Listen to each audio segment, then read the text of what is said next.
আজকে আমি দেখাবো যে কিভাবে নিজের চুল নিজে কাটতে হয়। প্রথমে চুলগুলোকে চুলের সিধে পরিমাণ ভাঁজ করে সেটা একটা ক্লিপের সাহায্যে আটকে নিতে হবে। আপনারা চাইলে ক্লিপ না ব্যবহার করলেও পারেন, তখন একটু রিস্ক থাকে যায়। ক্লিপ দিয়ে নিলে সুবিধা হয় আর কি মেশিন চালাতে। সুন্দর করে ভাঁজ ঠিক করে নেবেন চুলের, যার যে পরিমাণ সিঁধি রাখেন সেই সিঁধি পরিমাণ ভাঁজ নিয়ে ক্লিপ দিয়ে চুলটা আটকায় দেবেন, যাতে করে মেশিন চালানোর সময় উপরের চুলটা বারবার মেশিনের ভেতর না চলে আসে। মেশিনটা দেখেন সুন্দর করে নিচ থেকে নিয়ে উপরের দিকে নিয়ে যাবে। এভাবে সামনে পিছনে সাইডে সব দিকে টানলেই চুল কাটা অটোমেটিক হয়ে যাবে।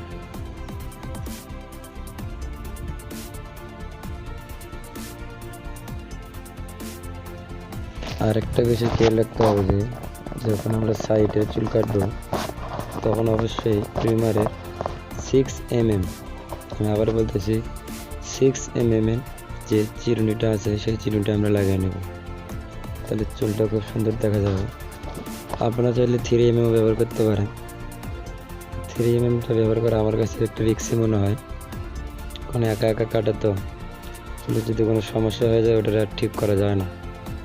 এখানে আমি রিকমেন্ড করি যখন চুল আপনার সাইডটারে সাইজ করে নেবে তখন 6mmটা ব্যবহার করা এটাই সব থেকে ভালো হয় আর কি। দেখতে পাচ্ছেন আমার এক সাইড অলরেডি কাটা শেষ। আমি এই পাশে চুলের সিঁধি ঠিক করে নিয়ে আবার দেখেন সুন্দর করে নিচ থেকে উপরের দিকে মেশিন নিয়ে যাবেন, চুল কাটা অটোমেটিক হয়ে যাবে। অনেকে হয়তো ভাবেন যে কীভাবে এরকম চুল কাটা যায়, তো চেষ্টা করলে সব হবে।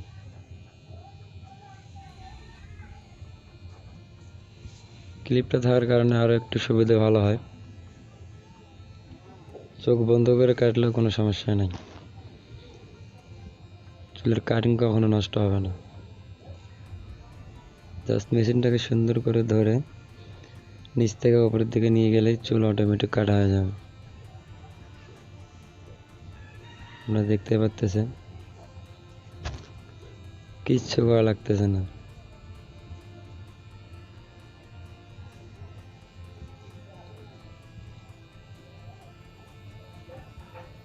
আসলে অনেক হয়তো ভাবেন একা একা চুল কাটা কেমন ব্যাপার, দেখলেন কত সহজে দুই সাইডে আমার চুল কাটা ওকে হয়ে গেছে। এখন সুন্দর করে দেখে নেবেন সব কিছু ঠিকঠাক আছে কিনা। দুই সাইডে আমাদের কাটা শেষ। এখন আমরা চুলটাকে ঠিক মতো চিরুনি দিয়ে বসাই নিতেছি।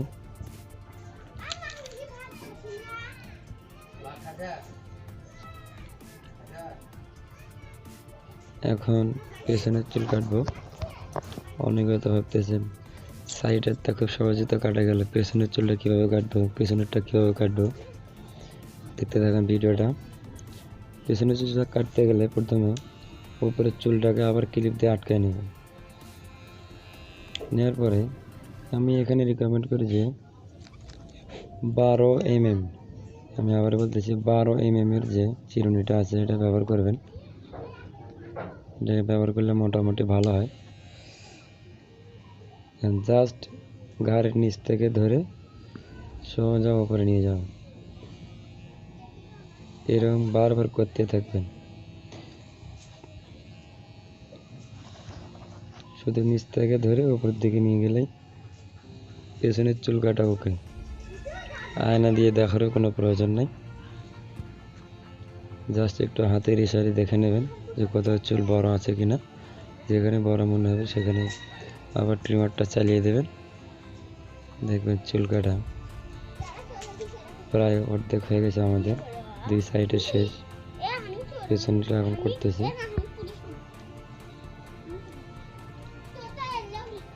জাস্ট নিচ থেকে ধরে উপরের দিকে নেবেন। প্রথমে ঘাড়ের মাঝখান থেকে নেবেন, তারপরে ডান দিকের ঘাড়, তারপরে বাম দিকের ঘাড়।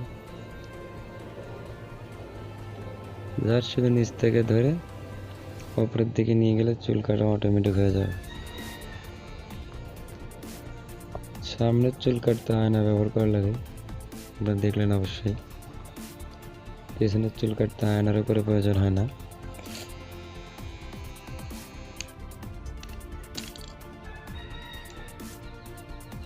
আমি একটু দেখে নিতেছি যে ঠিক আছে কিনা সব ঠিক আছে। দেখতে পাচ্ছেন আমার এই সাইড ওকে, এই সাইডটা ওকে, পেছনটা অলরেডি ওকে হয়ে গেছে। আমি আরও একটু ফিনিশিং দেওয়ার জন্য জাস্ট চুলটাকে দুই পাশ থেকে সমানভাবে ধরে হাত দিয়ে ধরে আরেকবার ট্রিমারটা চালিয়ে দেবেন। যদি কোনো চুলে কোনো সমস্যা থাকে, কোনো চুল ছাড়া পড়ে যায়, কোনো বাদ পড়ে যায়, এই চুলটা কিন্তু এখন ফিনিশিং হয়ে যায়।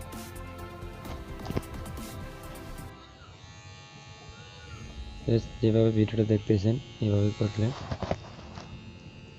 আমি দেখে নিতেছি। সাইড এখন ওকে।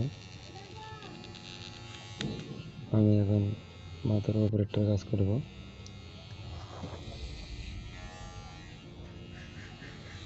উপরে চুল কাটার সময় সেম, কিন্তু এখানে একটা সতর্কতার বিষয় আছে। 12 mm এর চিরুনিটা ব্যবহার করবেন, কিন্তু এখানে কাজ করার সময় আপনার চিরুনিটা সবসময় খাড়া থাকবে। আমি আবার বলতেছি, এখানে যখন কাজ করবেন তখন আগের বারের চেয়ে চিরুনিটা একটু খাড়া করে রাখবেন। খাড়া করে না রাখলে এখানে একটু অসাবধানতা হয়ে গেলে চুল কিন্তু আমরা সব কেটে একবারে ছোট হয়ে যাবে। জাস্ট মাথার সাথে চিরুনির মাথাটা ঠেকায় খাড়া করে পেছন থেকে সামনে টানতে থাকবেন, চুল আপনি ছোট হয়ে যাবে। তারপর মাপ দেওয়ারও প্রয়োজন নেই, কারণ এখানে যে চিরুনি দেওয়া আছে চিরুনিতে অটোমেটিক সেই মাপে কাটা হয়ে যাবে। ভিডিও লম্বার কারণে আমি এখানে একটু স্পিড বাড়িয়ে দিয়েছি। আপনার সামন থেকে পেছনে, পেছন থেকে সামনে, ডান থেকে বামে, বাম থেকে ডানে সব সময় খেয়াল রাখতে হবে চিরুনি থাকবে খাড়া। চিরুনি যদি একটু কাত হয়ে যায়, বাঁকা হয়ে যায়, সেই জায়গায় কিন্তু চুল একবারে সেটে ছোট হয়ে যাবে। ওই চুলটা কিন্তু কখনো মিলাতে পারবেন না। আমি আবার বলছি, চিরুনি থাকবে একবারে খাড়া।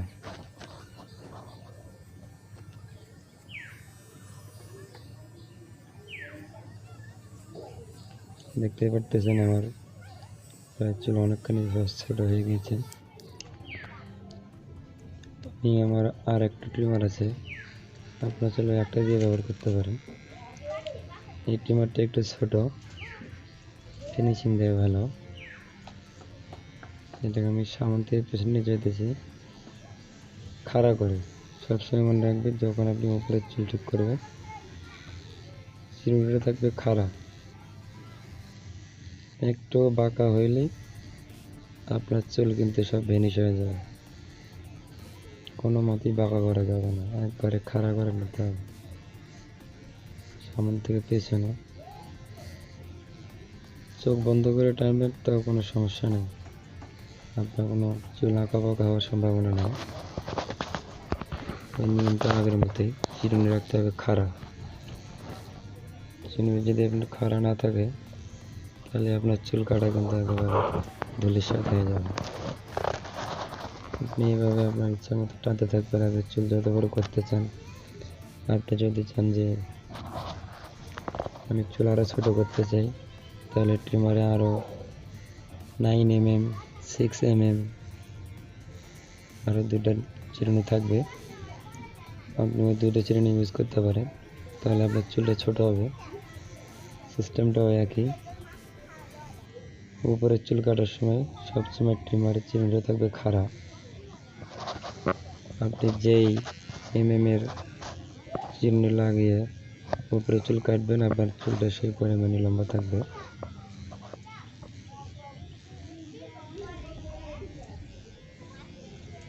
দেখতে পাচ্ছেন আমার চুলটা অনেকখানি ছোট হয়ে গেছে, মোটামুটি শেপে চলে আসছে।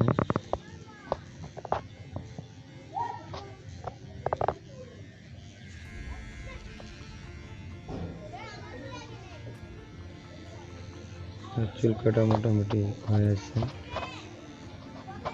আর একটু সামনে পিছনে ডানে বামে দিলে করা হয়ে যাবে। আমি একটু তাও দেখে নিতেছি কোথাও কোনো ছোট বড় আছে কিনা।